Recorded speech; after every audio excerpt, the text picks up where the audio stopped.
What causes the sound of a soft rain shower? Want to know the answers of fascinating questions?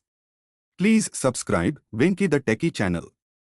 The gentle sound of a soft rain shower is primarily a result of raindrops colliding with various surfaces.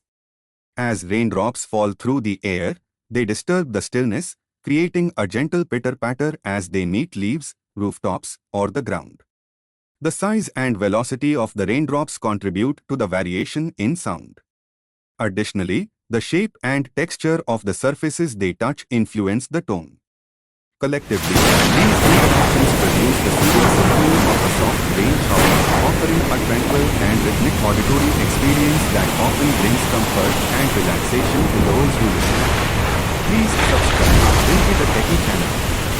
Like, share, comment, click bell icon for the upcoming video.